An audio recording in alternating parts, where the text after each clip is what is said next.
পৰীক্ষা দিয়ে ছাত্ৰ ছাত্ৰীসকলক দিবলৈ লৈছো ডাঙৰ খবৰ। যিসকল ছাত্ৰ ছাত্ৰীয়ে 2024 চনত এইচএছৰ ফাইনেল পৰীক্ষা দিছে লগতে ফলাফল পোৱাৰ কাৰণে অপেক্ষা কৰি আছে, সেইসকল ল'ৰা ছোৱালীয়ে ভিডিঅ'টোত ক্লিক কৰিছে যদি অনুগ্ৰহ কৰি ভিডিঅ'টো স্কিপ নকৰি প্ৰথমৰ পৰা শেষলৈ চাই থাকিব, কিয়নো এইটো ভিডিঅ'ৰ মাজত এইচএছ পৰীক্ষাৰ্থীসকলক এখন গুৰুত্বপূৰ্ণ আপডেট প্ৰদান কৰিম।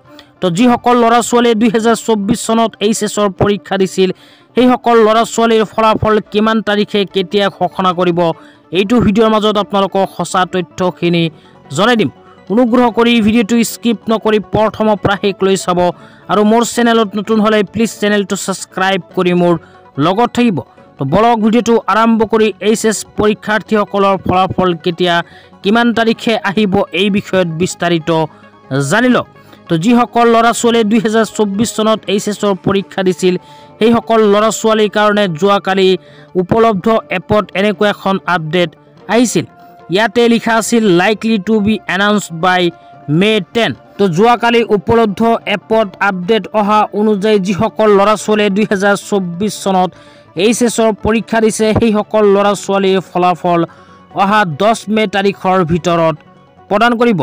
অসমৰ শিক্ষামন্ত্ৰী ডাঙৰীয়াই যিহেতু কৈছিল 5 তাৰিখৰ ভিতৰত প্ৰদান কৰিব, 5 তাৰিখৰ ভিতৰত কিন্তু প্ৰদান নহ'ল। আজি হ'ল 5 তাৰিখ, আজি কিন্তু দেওবাৰ, আজি ঘোষণা নহয় এইচএছ ফাইনেল ইয়াৰৰ ৰিজাল্ট। তো আজি হ'ল 5 মে তাৰিখ, আজি যদি ঘোষণা নহয় তেন্তে অহাকালি হ'ব 6 মে।